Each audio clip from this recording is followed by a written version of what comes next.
All right, thank you for joining us on DC News Now on this Friday morning. I'm Shanika Grimshaw. We're going to get to your top stories in just a bit, but first we want to check in with meteorologist Jackie Layer with the feel today. How hot is it going to be today? Because I know, Jackie, yesterday 90 degrees. Yeah, yesterday was our first 90-degree day of the year. Today it will be close. We'll likely be tracking those high temperatures stretching back in those upper 80s. Still going to be humid too. You do want to stay weather aware later on this afternoon for the threat of those thunderstorms that will pop on up. Some of those thunderstorms could contain those heavier downpours, and some of these could be slow moving, which could result into that potential for some localized flash flooding. So something to look out for. But we'll see those temperatures varying into those upper 80s by noon, middle 80s still around by 4 p.m. with those showers and storms starting to pop up. Here's that flood watch, though. That goes into effect at 6 p.m. this evening. That will hold till 2 o'clock in the morning tomorrow. Some of these areas included in that flood watch, yeah, those are the areas where we could see at least a couple inches of rainfall with some of these storms that will slide on through later on today. More details and timing and a look at the rest of that 7-day forecast in just a few minutes. All right, Jackie, thank you. Developing now, there's a boil water advisory for nearly 5,000 families in the district. DC Water says they're now collecting samples in that area. So here's a map showing those areas impacted. They're shaded in yellow. DC Water says the boil water advisory applies to people in Chevy Chase, Friendship Heights, Tenleytown, and Glover Park. There was a power issue at a pump station causing low pressure, which can allow contamination to enter the system. And they say this is a precaution due to the unknown quality of the water. So here are some guidelines from DC Water. They're saying to throw away drinks and ice made yesterday afternoon. Also to run cold water until it's clear and bring it to a boil for 1 minute and let it cool. DC Water says they expect the advisory to be lifted by the end of today, and we'll pass along any updates on air and online at dcnewsnow.com. And the district, they're making its final preps for the Army's 250th birthday parade.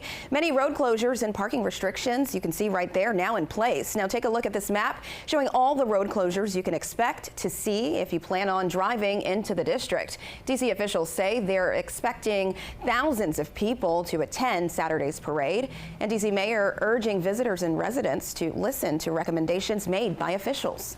Public safety agencies are going to be called on for lots of work, lots of hours, and we're asking for everybody to heed their advice. And Virginia drivers take note. George Washington Parkway will close in both directions between US 50 and 395. That is going to start this evening at 6. It will remain shut down through Sunday morning. For more information on closures, go to our website, dcnewsnow.com. And hundreds of protests are set to happen across the country this weekend, including here in the DMV. Organizers of the No Kings marches call it a nationwide day of defiance. One protest is happening in Arlington along I-66 overpasses. It goes from 11 a.m. until 5 p.m.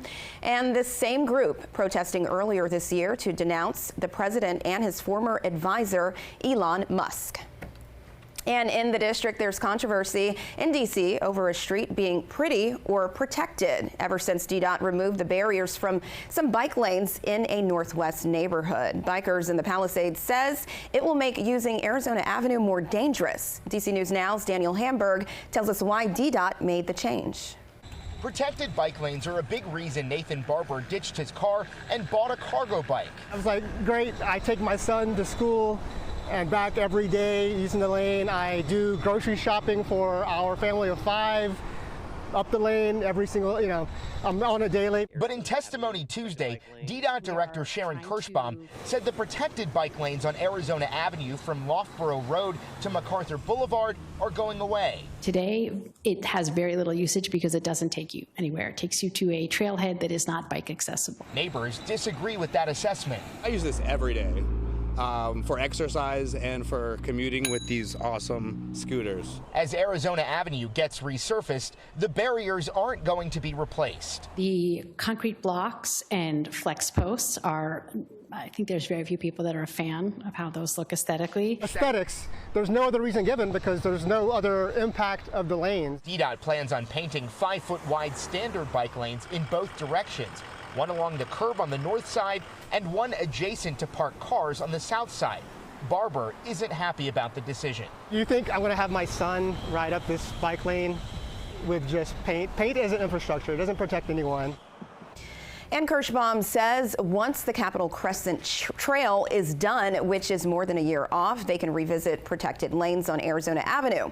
Public comment can be filed in writing or email by July 25th. And here's an update to a story we've been following, an important court hearing happening today for Kilmar Abrego Garcia. It's to determine if he can return home to his family in Maryland while he awaits trial. He was wrongfully deported to El Salvador back in March and was finally returned to the U.S., but now facing serious federal charges for human smuggling in Tennessee. Abrego Garcia's attorney called the case baseless, saying there's no way a jury is going to see the evidence and agree that this sheet metal worker is the leader of an international MS-13 smuggling conspiracy. And turning now to Virginia, scenes of what appears to be plainclothes people wearing a mask confronting and putting people in handcuffs. Advocates say they're terrorizing communities. And these videos you're seeing here were taken in Northern Virginia outside of an immigration courthouse in Sterling. This is where ICE agents arrested 10 people. And they're now sharing those images with DC News Now's Max Marcilla, saying the government is creating a climate of fear without giving communities any information about whom they're arresting and why. Is raising the alarm. For this group of advocates, standing outside this immigration court in Sterling is nothing new. Over the past few weeks, they say they've recorded 25 people get detained by ICE officials. These 3 videos, a sample of what they've seen.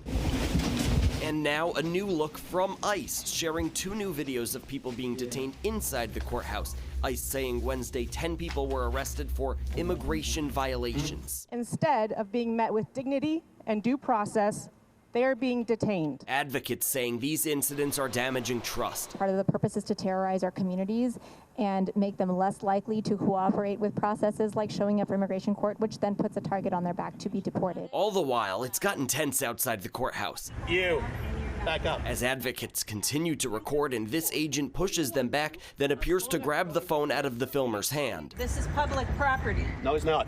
Yes, it is. Lady, It is public property. I'm going to tell you right now. While these organizers are recording people as they're detained outside the courthouse and then documenting the fear it is causing to the community here, they also say they really don't know what happens to them next. They also, for that matter, don't know who these people are. We have not been able to contact them or their families. Answers are hard to come by. We reached out to ICE to ask specific questions. How many people have they detained here since mid-May? Where were they brought? What are their names? Did any of them have criminal charges? And what's ICE's policy about when it might detain someone outside of a courthouse? No response yet. Today, I am afraid to look at a police officer. Advocates also criticizing the Loudoun County Sheriff's Office for its agreement with ICE. But the Sheriff's Office says it keeps the county safe and only applies to people at the jail for unrelated criminal charges. In Sterling, Max Marcilla, DC News Now. All right, Max, thank you. Yesterday was officially the first 90-degree day of the year for parts of the D.C. area, and we're all looking for ways to cool off. In Maryland, they're getting ready for pool season. Prince George's County's public pools are open during the weekends right now. Then it'll be all week long starting on the Juneteenth holiday, which is June 19th. Officials are also reminding people it's important to stay cool and hydrated. Well, hydration is the #1 thing that we recommend our residents keep in mind when they're enjoying the parks, the trails, our pools. It's super important for people and their family members to be drinking water, especially when those temperatures rise. We want to provide a safe environment for all of us to enjoy the beautiful summer weather, but it's important to keep that in mind as we are enjoying the weather. In Montgomery County, people in Gaithersburg hopping in the pools to avoid the heat. We spoke to a local emergency room doctor who says staying cool in the water is the right thing to do on a scorching, humid day, but his advice to stay indoors. In general, you want to try to stay indoors where it's cool. You also need to be sure that you're drinking enough. So at least 8 to 10 glasses of water a day and more if you're going to be working outside or being in the heat. The doctor also encourages elderly citizens to stay indoors on extreme hot days to be cautious. And yes, good tips there, especially because we're entering another hot one today, Jackie. That is for sure. Just not quite as hot as yesterday, but you also still want to stay weather aware for some thunderstorm activity developing later on this afternoon and evening too. So today's high temperatures expected to climb upper 80s. It's going to be humid too, making it feel even hotter. But let's go over that Friday planner. Some thunderstorms starting to bubble up right around 4 p.m. and still likely tracking that chance for showers and storms even through sunset this evening. And some of those storms could be slow moving and contain heavy downpours, so that could result in that flash flood threat for parts of the area. So I'll have more details on that. But let's talk about high temperatures today, mid to upper 80s, close to 90. Yesterday was our first 90-degree day in D.C. Go with a high of 89 today, though. Lows tonight only falling back in those upper 60s to lower 70s, so still remaining relatively warm overnight. That flood watch will go into effect at 6 p.m. this evening for D.C., much of the DMV included, as well as parts of Virginia along the I-95 corridor and mainly south of 66. Parts of southern Maryland included in this as well, and this will hold until 2 o'clock in the morning tomorrow. Let's talk about futurecasts and the timing of these showers and storms. Starting to notice those bubbling up right around 2 p.m. Very spotty back out towards our westernmost areas, out towards the Shenandoah Valley. By 4 p.m., still some of those back out towards the west, approaching the I-95 corridor between 6 and 8 p.m. this evening. Still some of those clusters of storms continuing to push their way farther off towards the east. Then we see dry times into early tomorrow morning, tracking more of that wet weather, though, as we look ahead towards tomorrow afternoon. Some of these storms could be on the stronger side again tomorrow. Looking at multiple clusters of storms popping up mid to late afternoon for your Saturday. I know there's a lot going on this weekend, especially for Father's Day as well. So we're looking at these clusters of storms still with us, even as we look ahead towards tomorrow evening. And then those also fizzle out late tomorrow night. Sunday starting off dry before some more wet weather on the way. So quite the unsettled weather pattern the next several days. So stay weather aware today, later on this afternoon, tomorrow afternoon as well. And for the Army's 250th birthday, I know festivities are going to be starting off into the mid to late afternoon time frame, and that's where we could be dealing with some showers and storms. So like I mentioned, stay weather aware. For that military parade going on right around 6:30, temperatures upper 70s and still holding into those upper 70s to middle 70s towards 8 p.m. Still some showers and thunderstorms around the district by that point. Father's Day weekend, high temperatures, low 80s Saturday. We're talking lower 70s on Sunday, so it'll be humid both days.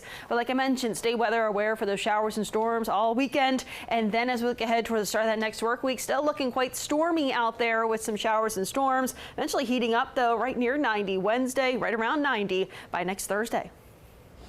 All right, Jackie, thank you. Well, Father's Day is coming up, and some of our best memories are often made outdoors with our loved ones. Reporter George Nolef with our sister station is helping us honor all the dads, granddads, and stepdads in our lives. Okay. What are you hoping for? A striper. Grandpas make almost everything better, and especially things like fishing. That is one angry fish. These are the kinds of moments that grandpas live for, and that grandkids, well, they're going to remember them all their lives. Just ask fishing guide Johnny Mathena and his granddaughter, 10-year-old Annalise Creel. Well, my papa was just really fun, and sometimes we pretend we're playing games and stuff on the boat while fishing. I think different shades of one color should go together. Sure. I can't believe he ate that big fish. Oh my goodness. I cannot believe it ate that big bait. Fishing, sharing stories and smiles, well, it doesn't get much better than that for grandpas. And like the Judds once sang, Grandpa, tell me about the good old days. Young Annalise may not realize it just yet, but she will eventually, that these really are the good old days for her and her granddad. Even if they've been out 1,000 times, they still that fish light their eyes up. I think he's a good one.